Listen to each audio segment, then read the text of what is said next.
Pues muy buenos días, bienvenidos a la conversación del Dije.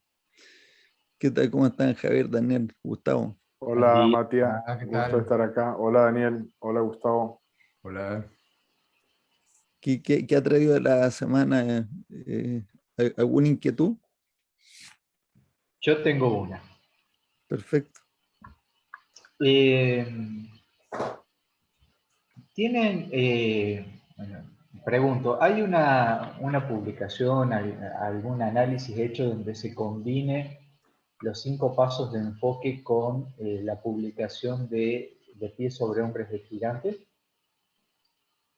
Donde se ensamblan esas dos Biblias, digamos. ¿Soy O sea, claro? donde hay digamos, un intento de integrar la lógica entre los 5 pasos y los principios de flujo.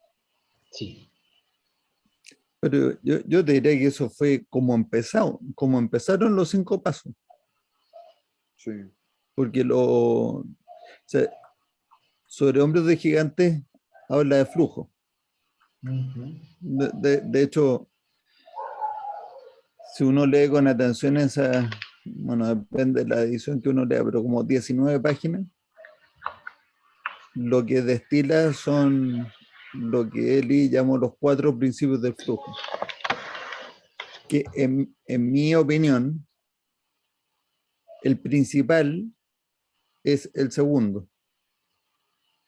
El resto son o sea, el primero dice, mejorar el flujo es el objetivo primario de las operaciones. Bueno, ahí estamos declarando qué es lo que queremos hacer. Era bastante obvio, pero vale la pena declararlo. Pero el segundo para mí es la clave de todo, porque dice hay que evitar la sobreproducción, hay que controlar el WIP, o sea, exactamente decía de otra manera, decía debe existir un mecanismo Para para prevenir decirle a la operación cuándo no producir, cuando no producir, exacto. que en fondo es controlar Evitar sobre el trabajo el en WIP, proceso. exacto. El tercer principio dice abolir las eficiencias locales, Eficiencias que para mí es locales. una condición necesaria.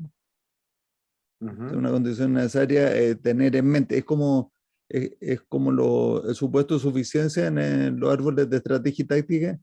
Mire, esto, si nadie lo dice, esto puede ser una piedra en el zapato, Es un el bloque en el showstopper. camino.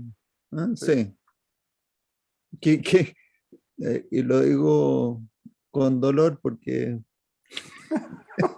O sea, cuando hablamos de showstopper es porque la experiencia nos mostró que Eli tenía razón cuando usaba la palabra abolir las eficiencias locales. O sea, no era revíselas, cámbielas, evalúelas, no.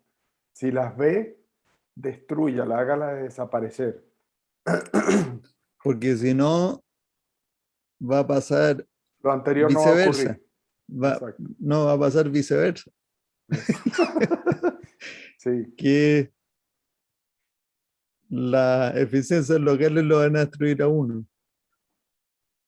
Yo salí muy golpeado de ese proyecto. Bueno, en fin. El- pero al final prevaleció la sensatez.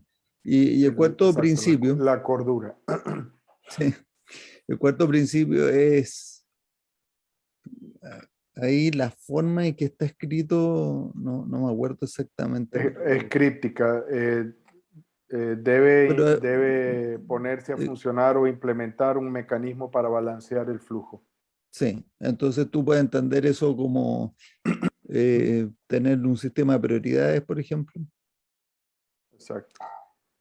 Puedes entenderlo como cuando te aparezca un cuello de botella hay que Eliminarlo.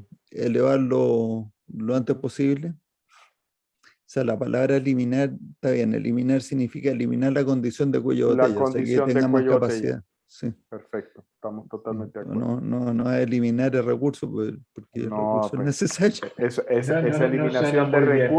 esa eliminación de recursos cuando estamos hablando de la serie James Bourne y ese estilo de Sí, cosas, ¿no? Jason. Jason Bourne, eso, no James, Jason. Sí, James Bond es otro. Es otro, sí. Y, ¿Y de a qué otra cosa? Bueno, podría decir balancear el flujo, reducir variabilidad, o sea, todas esas cosas, ¿no? Pero Sí. finalmente, para mí, controlar el WIP es la clave de todo entonces, cuando hiciste esa pregunta, yo pensé que lo habíamos hecho. Los 5 pasos te dicen identificar la restricción del sistema. Segundo paso, decidir cómo explotar la restricción del sistema. Y yo hago siempre esta distinción porque yo tenía la confusión hasta que escuché a Eli hacer esta aclaración así enfáticamente. Dice, el segundo paso no consiste en explotar la restricción, no consiste en tomar ninguna acción ahí.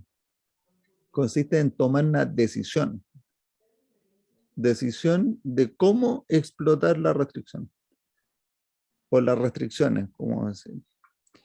Y en el tercero dice subordinar. Subordinar todo el sistema a la decisión anterior. Entonces, en el momento en que uno dice subordinar, estás diciendo vamos a abolir las eficiencias locales, estás diciendo vamos a controlar el WIP, estás también diciendo subordinar todo el sistema significa que vamos a elegir un objetivo, vamos a elegir el objetivo maximizar el flujo. Maximizar el flujo o el throughput. Entonces yo creo que, vamos, que está hecho. Ahora, yo pensé cuando partiste con cómo se ha hecho o ha escrito algo acerca de cómo aplicar los 5 pasos. Y ahí como hubo una pausa, yo pensé que iba a hablar de otra cosa.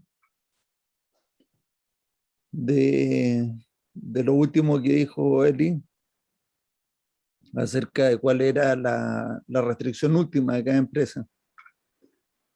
Es que yo lo estoy aplicando, Matías, al enfoque gerencial. Estoy Correcto, preparando a una eso iba. lámina y la tengo prearmada, pero Sí, antes de imprimirla dije, voy a pero preguntar, está. porque fui O sea, siguiendo pero ese no te, enfoque que ¿sabes qué? acaban de mencionar. Yo recomiendo que no te dejes influenciar por lo que otros escribieron. Primero escribe tu Piénsalo tú. versión. Yo Sí. prefiero 1000 veces. ¿Sabes lo que pasa? Que el pensamiento de grupo es una cosa, como dicen los colombianos, tenaz.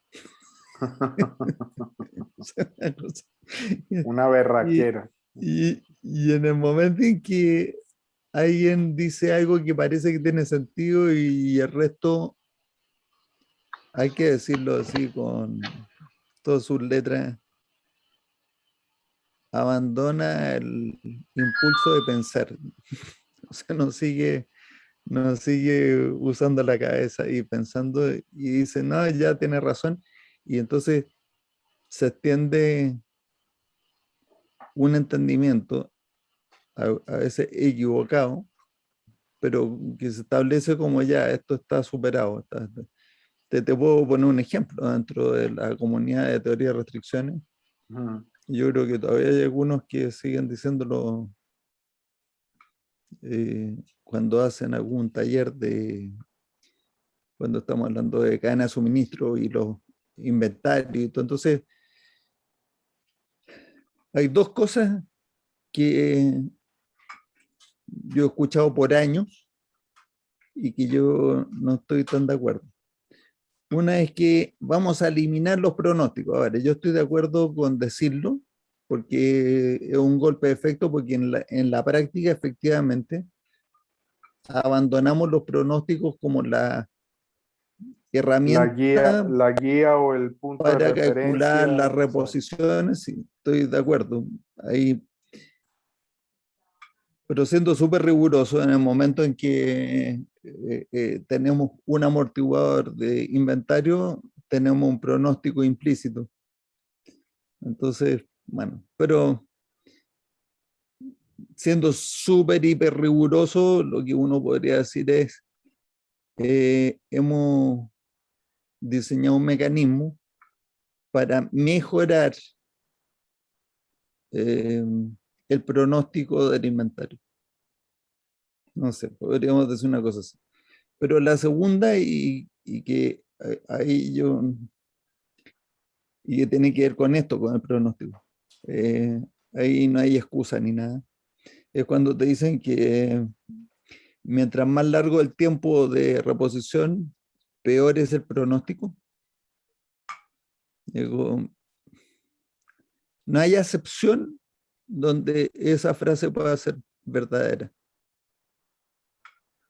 Lo que pasa es que crece la cantidad de inventario que uno necesita, pero el error en pronóstico no crece nunca. El error, o sea, cuando tú dices que es error de pronóstico, que pronosticaste que iba a vender 100 y vendiste 80, te equivocaste por 20.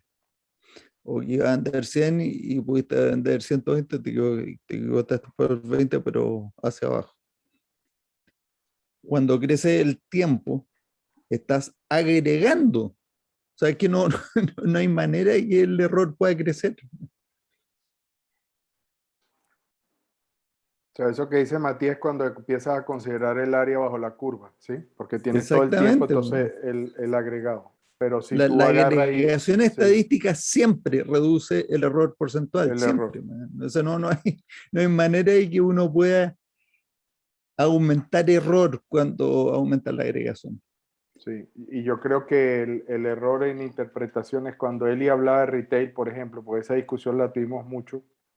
Él se refería a que cuando dice que la teoría del caos explica por qué es imposible que el pronóstico esté correcto.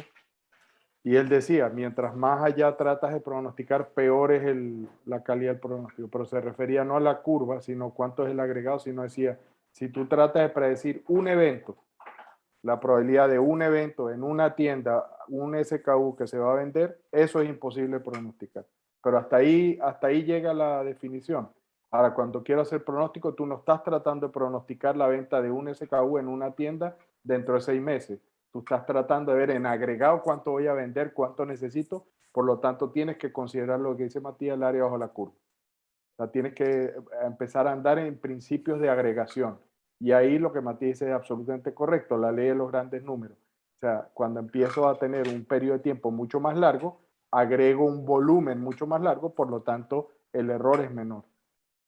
El problema, interpreto, es con Uh-huh. la moda, cuando uno se va a la industria de la indumentaria, porque claro, si yo agrego varios inviernos, 5, 6, 10 inviernos, las fluctuaciones que voy a tener, porque era el problema cuando compraba ropa, compraba campera, Por ¿no? eso, pero fíjate Estimaba, que No, pues ahí, me está haciendo un poquito de trampa con la palabra agregación. sí, o sea, ahí, permítame que te cierro la idea, porque si ¿Ya? vos intentás, si uno intenta estimar, pronosticar cuántas camperas yo voy a vender para este invierno, y me ha pasado, no hay forma de que uno la pegue.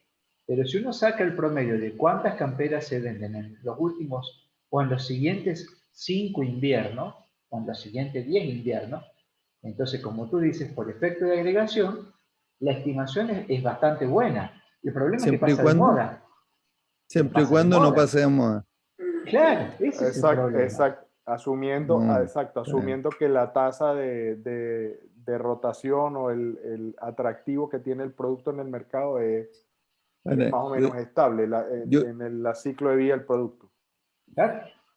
no, yo estoy de acuerdo con todo eso. Ahora voy a defender un poquitito porque tal vez uno dice, ahora Matías se pone como riguroso en esta cosa del error de pronóstico, pero puede ser totalmente irrelevante. Yo te voy a decir por qué no es tan irrelevante. Porque cuando uno eh, dice que mientras más largo el tiempo de reposición, peor es el pronóstico, mayor error tiene el pronóstico, lo inverso también tiene que ser correcto. Mientras más corto el tiempo de reposición, mejor tiene que ser el pronóstico, ¿cierto? O sea, la exactitud del pronóstico, menos error tiene que tener. Lo cual va a ver al absurdo que lleva.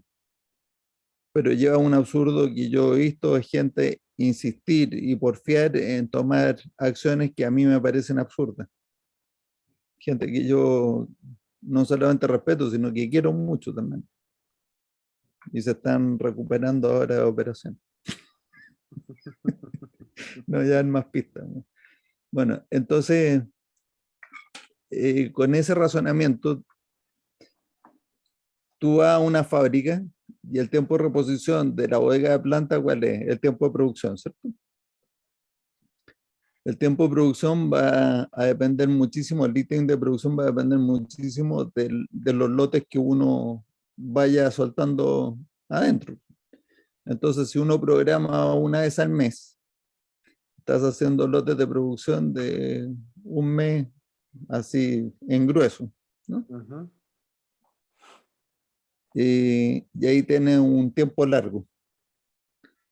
Si en vez de hacer eso, hace un programa de producción cada 15 días, entonces ahora achiqué los lotes de producción y reduje el tiempo.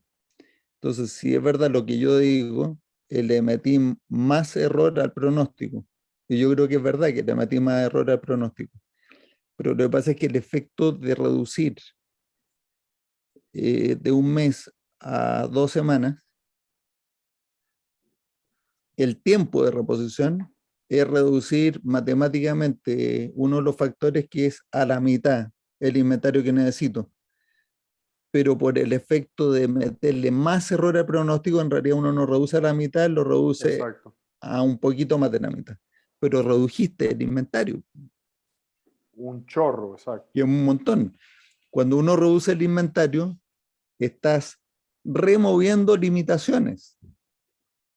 Limitaciones de espacio, limitaciones de capital, una serie de limitaciones. Hasta de enfoque, hasta de enfoque.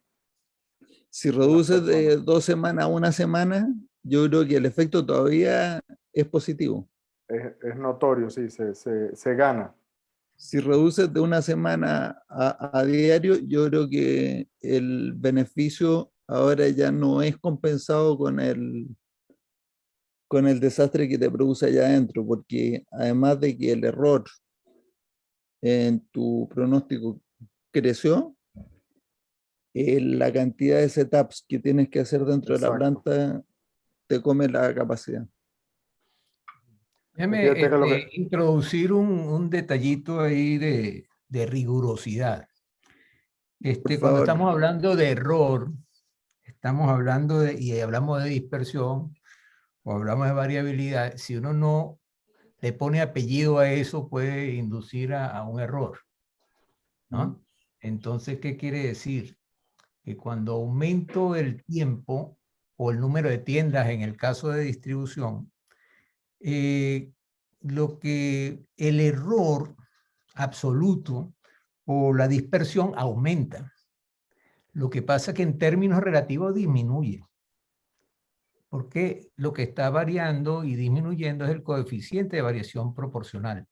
Sí. Eso quiere decir que el promedio está creciendo a la tasa de n, sí, pero la dispersión está creciendo a la tasa de raíz de n. De tal manera que el numerador crece menos y ese error es cada día proporcionalmente menor. Menor, correcto. Pero absolutamente mayor. Bueno, Uno no le mete absolutamente la de palabra, acuerdo y siendo si uno súper no mete riguroso. la palabra absoluto o relativo, No, sí. induce al oyente a un error. Y esto lo he visto en esta literatura, pero por todas partes. Sí. Lo de raíz de n también tiene un supuesto que tiene suficientes casos para que la ley de los grandes números, el teorema central del límite y todo eso se puede aplicar, Funciona. pero no importa.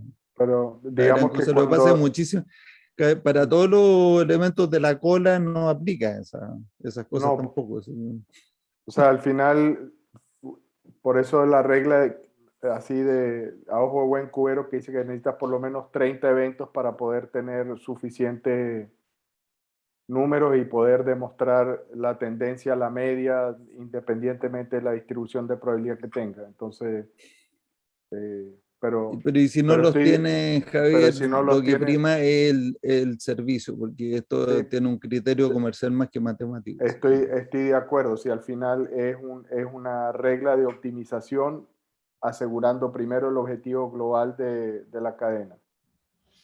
Pero lo que dice Daniel es absolutamente correcto, ¿sí? Sí, Entonces, de acuerdo. bienvenido No, desde el punto de yo vista de no, la no rigurosidad. contradigo nada de lo que han dicho. Todos Sí, me sí, han... sí. Y hablando de esto de la atención gerencial como la restricción última, anoche conocí a mucha gente. Lo que pasa es que hacíamos esto del networking y todos se presentaban y hacían el pitch y toda la historia. Entonces conocí a alguien que tienen una metodología de coaching, ¿no? Action Coach, creo que es la franquicia, que tienen, no sé si son cientos o miles de coaches en el mundo ya, en Chile hay Sí. 6. Pero la definición del objetivo me pareció fantástica. Decía, nosotros le hacemos coaching a la gente, sobre todo a los dueños de las empresas, sobre todo a los dueños de las empresas, con el objetivo de que la empresa no lo necesite ya en un horizonte de tiempo, en un horizonte de tiempo, ojalá lo más corto posible. Lo cual, yo ahí escuchando y aprendiendo, pero me llevó a esta cosa que estamos conversando ahora de los 5 pasos. Y entonces, cuando tú dices elevar la restricción, tiene que ver con establecer procesos, delegar, hacerse independiente, hacerse prescindible. Absolutamente, absolutamente. Desde el punto de vista de Entonces, la yo atención estaba gerencial y la pensando que restricción última, sí, estoy de de acuerdo. pronto nosotros, Goldratt, en nuestro proyecto de visión viable y tal vez para considerarlo en el próximo, deberíamos de considerar la participación de uno de estos coaches eh, para orientar esa conversación, ese objetivo personal de las personas que están ahí a cargo. Eh, pues yo creo que hay también algo implícito en muchos gerentes, implícitamente, o sea, si tú se lo dices explícitamente lo niegan rotundamente, pero Sí. yo creo que ellos quieren ser imprescindibles. Ellos quieren que exista una relación de dependencia de la empresa respecto de ellos. O sea, lo desean. Bueno.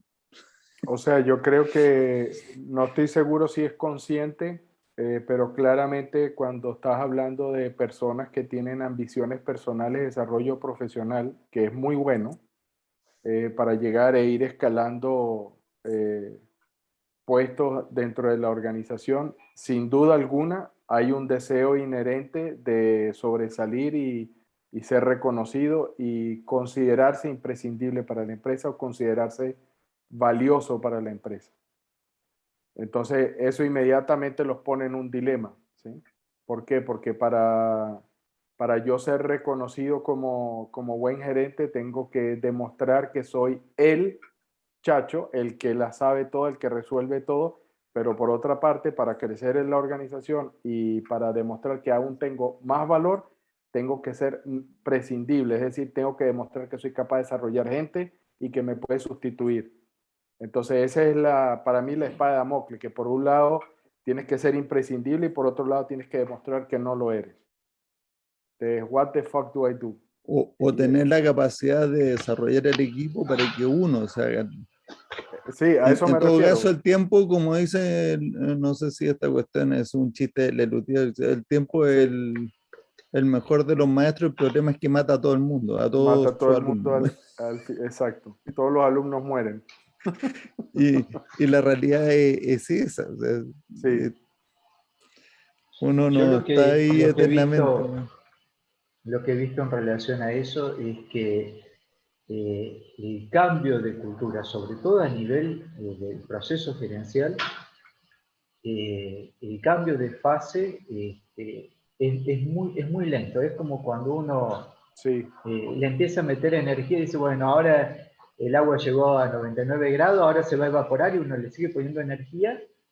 Y mi preocupación, tengo que ser honesto, es decir, ¿estaremos como el agua que después de determinada energía va a cambiar de estado? ¿O estaremos como el vidrio que va a quedar ahí en ese cambio de estado y no termina de solidificarse? No sé si soy gráfico con el ejemplo. Lalux, en su libro Reinventar las organizaciones, plantea que es bastante desafiante cambiar ese modelo para organizaciones que vienen con una vieja estructura piramidal. Llevarlos a otro lugar donde la atención gerencial sea de líderes y deje de ser de jefe. Es un lindo desafío. Por ahora... Sí. Yo te diría, Gustavo, reflexionando sobre lo que te estoy escuchando decir y compartir, una de mis preocupaciones y cuestionamientos de cómo hacemos y qué hacemos todo esto es tal vez con el supuesto que creo que ese ha sido parte del error o parte de la desconexión con la realidad. Es mi opinión, ¿sí? Es lo que pienso y no lo he resuelto, pero me refiero a lo difícil que es que las personas cambien el comportamiento. De las creencias y la idea, tú les dices y te dicen, pero si eso es obvio, eso es lógico, ¿no? Las empresas son sistemas, la restricción es la atención gerencial, y todo el mundo dice, pero por supuesto, pero dime algo que yo no sepa. Entonces la pregunta es, bueno, perdón por lo que voy a decir, huevón, si estás de acuerdo, entonces ¿por qué sigues haciendo lo mismo? ¿Por qué no estás alineado con ese criterio o con esa forma de pensar? Y lo que a mí la realidad me dice es que las personas para cambiar los hábitos somos extremadamente malos, pésimos. Y entonces si además de eso, porque además sigo tratando de racionalizar ese entendimiento, tenemos una cantidad de millones, si no miles de años, donde hemos venido de unas condiciones de, de, de ir aprendiendo cómo vivir en la realidad con un estándar de vida cada vez mayor, y es decir, que cada vez que utilizamos la cabeza y nos retamos a nosotros mismos, elevamos nuestro desempeño. Pero eso es muy fregado y pasan cientos de años para ir rompiendo ciertos esquemas, ciertos paradigmas. Entonces, si es tan difícil decir que por el solo hecho de que vamos a colocar teoría de restricciones, vamos a empezar a gestionar a través de poner foco en las restricciones, ¿sí?, que tiene la empresa, ya con eso vamos a cambiar los comportamientos y nos vamos a poner todos de acuerdo. O sea, claramente requiere una dosis de liderazgo que tal vez muchas empresas no tienen. Y esa dosis de liderazgo tiene que estar, primero, de acuerdo y segundo, entusiasmada con producir un cambio cultural. Porque es una gran responsabilidad, y una gran responsabilidad de hacer eso es como Matías decía con los 4 principios de flujo. El segundo, uno es decir, voy a hacer el paralelo con la transformación cultural, con esos 4 principios de flujo, y esto es todo improvisado, estoy pensándolo ahora en caliente, ¿ya? El primer principio es el flujo, es la responsabilidad primaria.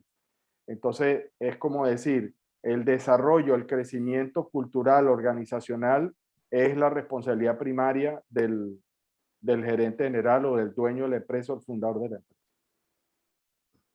Y para eso, en el caso del flujo, lo que tenemos que hacer es tener un mecanismo que le diga a las operaciones cuándo dejar de producir, es decir, controlar WIP y todo eso para acelerar el flujo.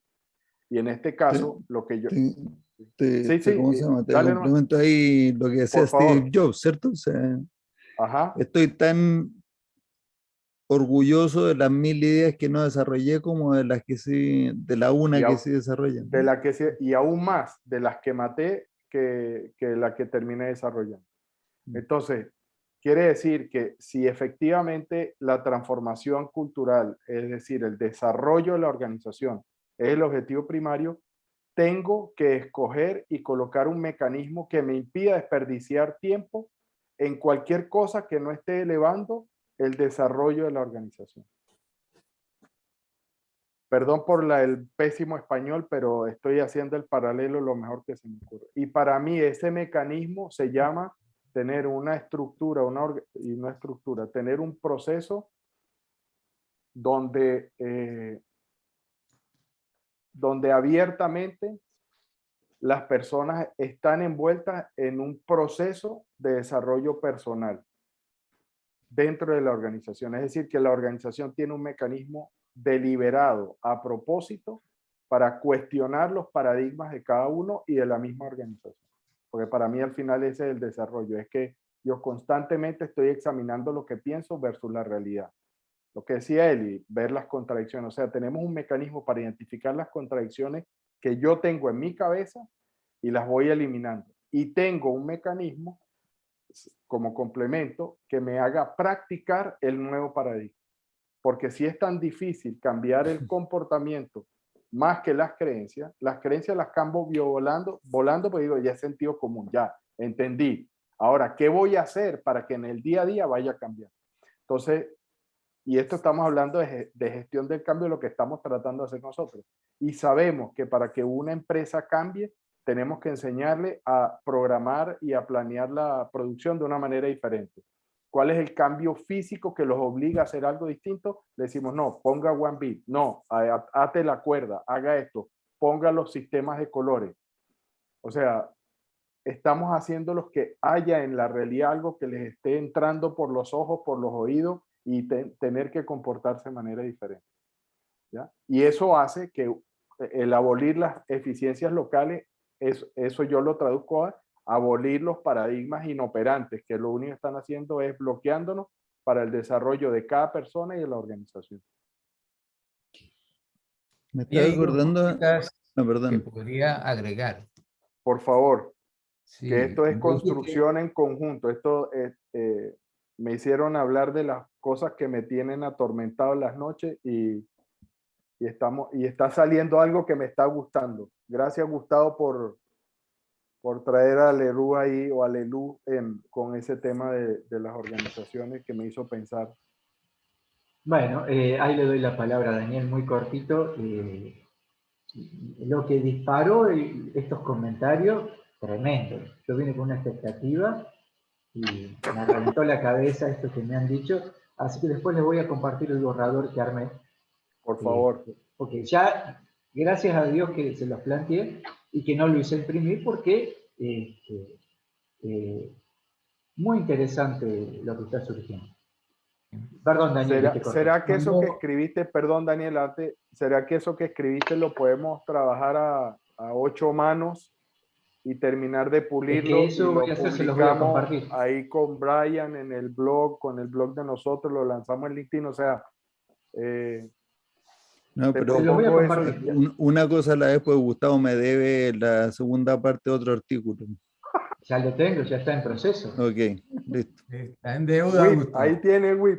Adelante, Daniel. No digo nada más. Hay una expresión que dijiste ahí, mecanismo deliberado para cuestionar. Y hay unos mecanismos deliberados para cuestionar lo actual y lo nuevo. Y eso podría confundirse. Lo actual es el modo de operar. Y lo nuevo puede ser ese consultor, ¿no? Que llegó ahí diciendo que tiene un enfoque de sistemas y que se las sabe todas, ¿verdad? O por lo menos así se ha vendido por aquí y por allá. Y resulta que yo tengo eso, un mecanismo deliberado para cuestionar lo que estoy haciendo, porque lo quiero defender, porque me siento cómodo con eso, y para cuestionar a ese nuevo, a ese consultor. Tengo entonces, viéndolo desde afuera, en el proceso para la mejora, estoy enfrentando dos obstáculos. Y los dos primeros obstáculos están en la mente de ese gerente cliente.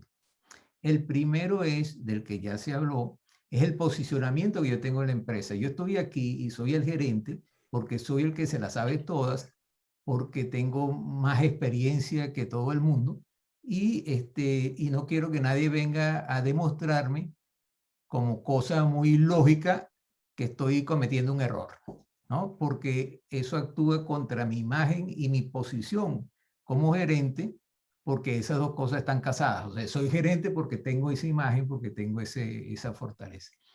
Entonces, a menos que yo lo traiga, eso de que llegue caído del cielo porque me lo mandó el presidente de la compañía no me resulta bien, y eso es un enemigo contra mi posición en la organización.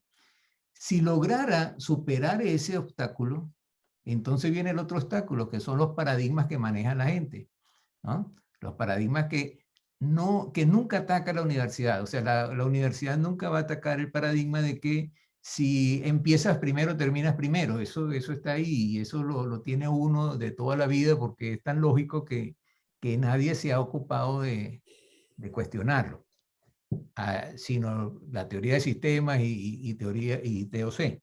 Y como eso, N mecanismos más o N paradigmas más. Por ejemplo, el paradigma de que lo mejor es tener el producto cerca del consumidor, ¿no? Eso parece muy lógico, pero en los cursos que yo he hecho a todo nivel en la universidad, pues nunca se ha cuestionado eso, nunca se llega a ese punto. Entonces, tengo como, volviendo atrás, dos barreras. La primera barrera es la posición, la imagen del gerente. La segunda barrera es que si él te da acceso, entonces hay una serie de paradigmas que hay que tumbar y hay que demostrar que no son correctos para poder ir a los cambios, porque la mayor parte de los cambios de TOC implica derribación de paradigmas. Y esa es la parte fuerte, por decirlo de alguna manera. Entonces, Yo diría que es la más fácil. ¿eh? Yo La creo que esa es la segunda. más fácil. Sí, sí, porque Bueno, porque si lograste porque super, tienes es una que si lógica, pero logras, ya la otra persona tiene que estar dispuesta a escucharte, es ¿no? que eso Pero hay digo, gente pues que si cuando sencillamente logras la primera, Ajá. cuando logras la primera tienes la colaboración de gerente general, ahora vamos construyendo adentro. Si la cosa es llegar ahí. Y estaba pensando en el proceso de esa innovación, porque tengo aquí anotado eh, el título de un libro que se me ocurrió que quiero escribir. Y le puse La innovación fundamental. Porque hoy día que está tan de moda esto de ser innovador, que la innovación, y entonces que más tecnología, más inteligencia artificial, que Big Data, que realidad aumentada, que computadores cuánticos. O sea, el que menos dice, puta, hay que innovar con algo, perdón, se me empiezan a salir los chilenismos. Y entonces, ¿cuál es la innovación fundamental? La innovación fundamental, estoy pensando yo que es mucho más pedestre que meter un computador cuántico. Es justamente el cambio de chip de que tú estabas hablando, Daniel, de lo que dijiste tú, Gustavo y Javier, y que los gerentes vayan haciendo, o sea, entiendan que su trabajo es distinto al que creen que es hoy, ¿no? Y entonces, Rami Goldratt y Jay Ashlag, que han estado en los últimos años muy preocupados del tema de la innovación, o sea, han estado desarrollando la innovación al estilo teoría de restricciones de T.O.C. Way, no sé. Y Rami ofrece talleres de innovación. Tienen dentro del desarrollo lógico de toda esta metodología de innovación un entendimiento de cómo la gente acepta las innovaciones por etapas, o sea, que no se aceptan así de un solo golpe. A veces puede pasar, pero tú empiezas a aceptar por etapas. Entonces, uno de los ejemplos que ponía era, yo no creo que Elon Musk y en Tesla hayan pensado así, pero uno lo puede entender en esta clave, lo que hicieron. Entonces, ¿cuál fue el primer automóvil eléctrico que sacó Tesla al mercado. O sea, el más potente que tú puedas imaginarte como automóvil. Un modelo, un Roadster, uno deportivo, con una potencia impresionante. ¿Y eso qué objetivo tiene? La primera etapa es empezar a considerar un automóvil eléctrico que no tiene por qué ser un carrito de golf. O sea, saca de golpe de la cabeza de la gente que un auto eléctrico debe ser inferior a un auto de combustión interna. Y que después veremos si vamos mejorando. De entrada puede ser superior. Y es superior a casi todos los autos de combustión interna. Sí. Se le compite a Lamborghini en High performance, sin duda. aceleración, de todo lo que tú quieras. Entonces, llevando esto ahora a nuestro tema, me quedé pensando, ayer lo pensaba también cuando escuchaba a esta chica del Action Coach y eso. Decía, a lo mejor es que hay que ir haciendo etapas, o sea, introducir cambios, pero ¿cómo lo hacemos? ¿Lo hacemos masivo o lo hacemos uno a uno? Entonces yo creo que como nuestra capacidad no es masiva, vamos uno a uno. Entonces el primer cambio que tiene que hacer en la mente se pueden cuestionar cosas que uno ha considerado incuestionadas, no sé si son incuestionables, pero han sido incuestionadas, como cosas que tú acabas de poner como ejemplo. Y entonces nosotros tal vez no lo hemos hecho así pensando en estas etapas que yo estoy describiendo ahora, que primero uno hace este cambio como primera etapa, después hace un segundo cambio como segunda etapa y así. Porque con el auto eléctrico también describía Yishai en esa presentación que nos dio, o Rami, no me acuerdo cuál fue, que dio Rami, dio la presentación. Sí. Entonces dice, como segunda etapa ya está superado el concepto de que un auto eléctrico tiene que ser inferior o aspiracional no, eso está superado. Entonces ahora vamos a por otro mito. Los autos eléctricos no pueden ser, no sé, vehículos familiares. Entonces saca la tercer mito y así. Los autos eléctricos son carísimos. Y entonces van sacando un modelo que es mucho más asequible, que compite en precio con el resto. Entonces, nosotros hemos hecho parte de eso con el ejercicio de P y Q, por ejemplo. Exacto. Y entonces, cuando hacemos ese ejercicio, les presentamos a los gerentes una sorpresa. O sea, que uno sí puede cuestionar cosas que creía que están escritas en libros. Te empiezan a sacar libros. ¿Has visto gente que cuando debate, en vez de dar argumentos, saca libros y dice, mira, este autor lo que dice, este otro autor que dice? Y uno dice, bueno, ¿por qué no invitamos a esos autores a debatir? O sea, no me empiece o sea, puro argumento de autoridad, porque un autor lo dice, entonces eso va a misa. No, todo está mal. Entonces introducimos como primera cosa, todo es cuestionable. Si uno logra establecer eso, entonces ya yo creo que esa es la primera barrera, o sea, superamos la primera barrera. Nosotros lo hemos hecho algunas veces. Bueno, nos ha ido bien, pues si llevamos casi 20 años haciendo esta historia, no será solamente por porfiado. Exacto. Por Digo, solamente. Sí, hay otras razones, además de. O sea, ahí hay algunas a favor. O sea que es que está súper interesante esto que estamos conversando porque me está estructurando nuestra próxima conversación con alguien. Yo creo que va a ser esta semana o la próxima. Y entonces tener en mente estas cosas. ¿Qué es lo que bloquea a la gente de escuchar más? Porque cuando te abren la puerta para escuchar más, ya le inyectaste la primera dosis de droga y esa cosa es adictiva al tiro, man. Sí, exacto. Pero se tiene que dejar, tiene que poner el brazo, man. Ya sujetar ahí el... Mira, había una comiquita de los domingos cuando uno era niño que era Lorenzo y Pepita, creo. Y alguien que vendía cepillos. Y el problema era cómo entrar en la casa, ¿no? Entonces, Ponía el pie. a mí me gustaría conocer algunos de los, si se pudiera tipificar eso, de los casos, de las experiencias que ustedes han tenido.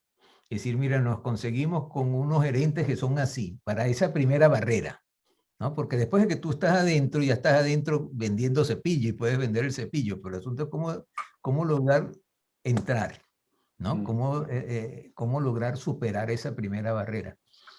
Entonces, nuevamente, sería interesante conocer un poco de esas experiencias prácticas y los tipos, las tipologías de los gerentes y cómo se ha logrado superar esa primera barrera. Que se me ocurre, ¿no?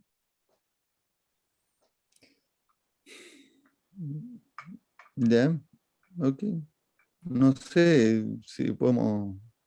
Es que ahí como que nos están mandando a hacer tareas y yo, la verdad, voy a seguir trabajando. No, No, todo eso está en tu mente. sí, no. O sea, hay principios, lineamientos más generales. A mí me gusta mucho más pensar en cosas, en principios generales, que en tener, o sea, bajarlo a recetas particulares dependiendo del caso.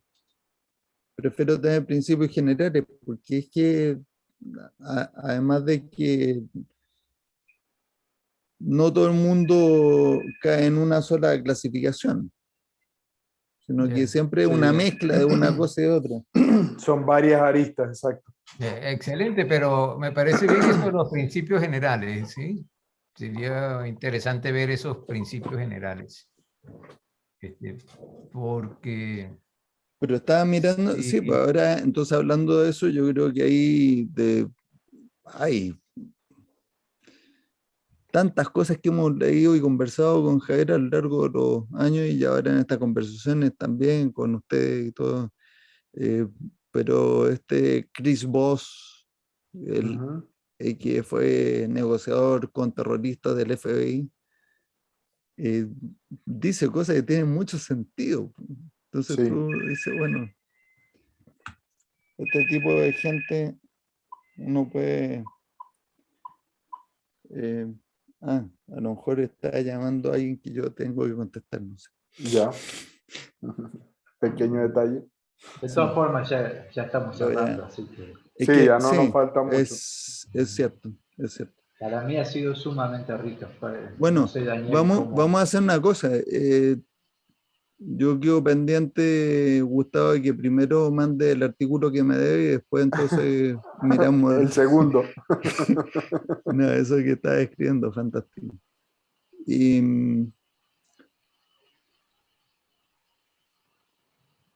esta próxima semana podríamos retomar a ver si es que tenemos alguna cosa. No, pero siempre vamos a improvisar otro tema, ¿cierto? Pero bueno. Sí, ¿no? Y con eso, y lo que Gustavo está escribiendo, que escriba, yo también estoy asimilando todavía, he estado leyendo algunas cosas y mi idea es hablar precisamente de esto de la gestión del cambio. La conclusión que estoy llegando es que Eli me vuelve a demostrar otra vez más que era un genio. Me he ido dando, como dicen aquí, he ido cayendo de jeta y dándome en la boca porque he dado toda la vuelta circular como pensando, bueno, faltaba algo, ¿sí? Y sí sé que falta, o sea, faltaba algo, pero pero faltaba algo en el modo de operación, en la ejecución, en el uso que le damos a las herramientas. Para mí. O sea, las capas de resistencia que él escribió, fantástica, las herramientas Fantástico. y la lógica de cómo comunicar y usar, brutal, pero falta algo que es desde la persuasión a la ejecución. Por lo que les estoy diciendo, cambiar un hábito es mucho más difícil que la creencia. La creencia en un programa de análisis, y Matías y yo lo sabemos hasta el cansancio, uno le empieza a enseñar a la gente cómo funciona la teoría de restricciones, cuáles son los paradigmas diferentes, hacemos los ejercicios, les rompemos el cráneo con respecto a las referencias que traen de la educación que tienen, y la gente lo único que está es ávida de aprender más y hay un entusiasmo. Metemos la pata y los amortiguadores del proceso en la persuasión y en la comunicación son tan buenos en ese proceso de entregar e ir trabajando con las personas para que analicen, que al final tienes un consenso absoluto que eso es lo que la empresa tiene que hacer. Pero de ahí a cuando uno va a implementar, ahí es donde siempre pienso que nos encontramos con la dificultad de que una cosa es, como dice Matías, una cosa es así y otra es con guitarra. Es decir, ya, ok, ahora vamos a hacerlo con las personas en el día a día. ¿Cómo hago para que del día a día extraigan y entiendan que van a seguir trabajando, solo que ahora tienen que empezar a quitar pedacitos y poner otros? O, por decir, me tomo el café a las 8 de la mañana, a las 9 ya abrí el computador, listo, no, ahora se toma el café a las 8, pero a las 9 no abre el computador, sino que a las 9 hace otra cosa. ¿Ya? O sea, esa rutina que cada una de las personas tiene, cómo se las vamos cambiando y cómo hacemos que tengan la habilidad de hacer introspección para que se den cuenta qué es lo que tienen que cambiar. Porque no se trata ni de motivación ni de nada, sino es que realmente es de lo que ya tenemos cableado de que lo que hacemos, cómo hacemos las cosas todos los días. Ese es más o menos mi preocupación en este momento con este tema, ¿sí? Entonces, pues espero pronto. Javier, sí. Muy cortito. En ese tipo de transformación, ¿han incorporado Design Thinking para que la gente se apropie Mira, del yo cambio? hice todo el experimento de Design Thinking desde el punto de vista del desarrollo de las personas y la verdad que me perdí.